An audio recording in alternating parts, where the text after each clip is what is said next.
Hey everybody, this is Wilhelm, and this is my channel where I give you different bits of information that you can use to go out and start conversations, hopefully with people you know. But hey, maybe this is an icebreaker and it helps you start something, chat with people. At any rate, this is your conversation starter.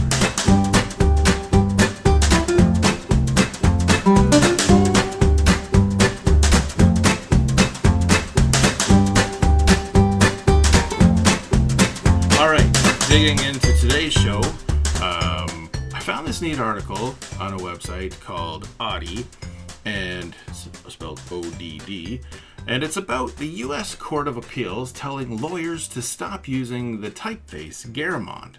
Now, this kind of touches close to home for myself because I'm a graphic designer by trade, and so it was kind of interesting to see something that had to do with fonts that was kind of outside the realm of what I do with them. So I'm gonna just start reading this, and we'll dig into what's going on with the typeface Garamond. So here we go. So typefaces, commonly known as fonts, although it's not quite correct, can be a sensitive issue. Just ask anybody what they think about Comic Sans or Papyrus. Now, we can add a new typeface to this list of controversial sets of lettering. The U.S. Court of Appeals District for the D.C. has officially recommended lawyers to not use a certain popular typeface. The typeface in question is, you guessed it, Garamond. To word nerds, this might seem like a strange case. For those less savvy with the intricacies of type, a brief explanation is in order.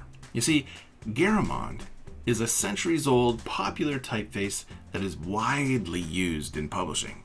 It often is ranked as one of, if not the best font for books.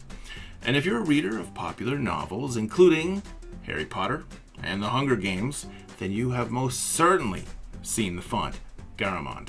The typeface is not only for fiction, though. In 2014, a Pittsburgh middle school student had calculated, as part of a science fair project, that the U.S. federal government could save $136 million in annual expenses if they just changed the typeface on all their publications to Garamond. I wish, because I've read this a couple times, they told you why. Because they're basically just saying some kid somewhere figured it out. Whatever. You can do with this news what you will. Moving along. That's a pretty significant amount of money. So why in blazes is the Court of Appeals against Garamond? Do they just want to waste the money? Who's to say? And it might not surprise you to learn that the Court of Appeals has some incredibly strict rules in place for court documents. In my field, that's called a brand guide, and it's usually a style guide that you adhere to. Doesn't surprise me that the Court of Appeals has one of these. For example, all legal briefs must use a font size of at least 14, and a typeface must have serifs. Now, serifs are those little tails that hang out the bottom of fonts. They're usually attached to the end of the letters. And if you want a practical example, Arial is a sans serif typeface, meaning no serifs, while Times New Roman is a serif typeface. It has the little tails. While Garamond does have serifs, the new court guidelines come down to legibility. According to the Court of Appeals, Garamond just does not cut it in terms of clarity. Briefs that use Garamond as a typeface can be more difficult to read, and the use of this typeface is generally discouraged, the new guideline reads. Really? The best book typeface in the entire world is not clear enough for the courts? Well, the Court of Appeals justifies its decision by saying that Garamond appears smaller in the recommended font size than some other fonts. As such, the official court style guide has been updated to discourage the use of Garamond. Why did they just not say, if you're going to use Garamond, because I've seen this, you put times next to Garamond, you do like a capital M and a capital M, Garamond looks a little bit smaller. Say if you're using Garamond, you got to pump it up like to 16. But I digress. So what typefaces should lawyers use then if Garamond, out of all things, is not clear enough? Well, certain typefaces, such as Century and Times New Roman, are apparently more legible than others. The court encourages the use of these typefaces, and they say that Times New Roman is the one that they would really prefer you to use. Naturally, the announcement of a style change isn't pleasing everybody. Garamond remains a popular typeface amongst lawyers. In fact, one anonymous attorney apparently has said it's the only one he uses. It looks nicer than Times New Roman. It seems believable someone said that.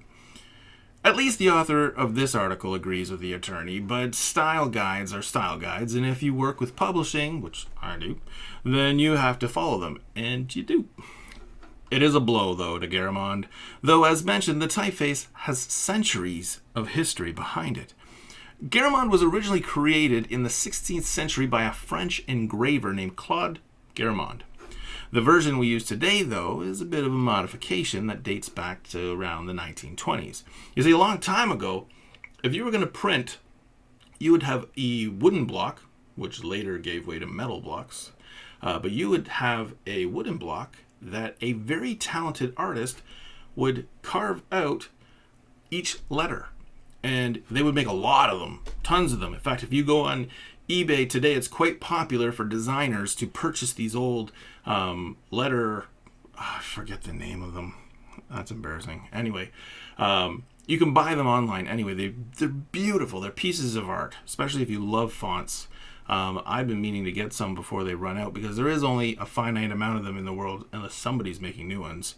But you would put all these letters, and so that's what letter setting was. You would have a whole bunch of these wooden letters in a row, and you would have blank spaces and stuff, and then you would put ink on it, and you'd press a piece of paper, and that's how you printed.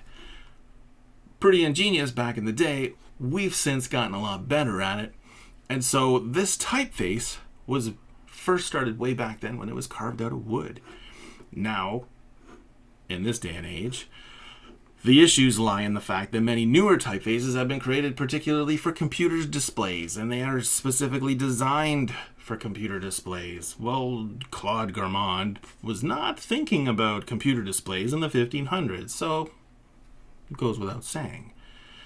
Nonetheless, the typeface is popular, but why do people have a hate on in general for certain typefaces? Well, this article digs into that a little bit too. And so they said they'd like to wrap up the article by addressing the age-old question, why do some people get so riled up over a bad font? And this is what they came up with. They said, starting at the beginning, Comic Sans, and Papyrus in particular, get of design-orientated people all up in arms. Well, how can one look at letters with such a visceral reaction? And it all comes down to, just like Garamond, people have issues with legibility. But with Comic Sans, it comes down to inappropriate use. Comic Sans was never intended for serious texts. It was designed for comics, and people were using it in the wrong context. They would take it on posters and legal things and stuff like that, and that's where it was wrong. A lot of the reasons people hate it is it's seen so often in places where it should not be used. In fact, it was being used outside of its limited purpose and became obnoxious to people who knew better. So, there you have it.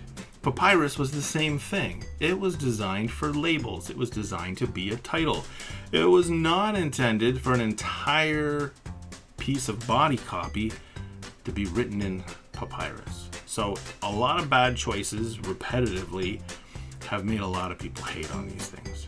So there you have it. Your conversation starter.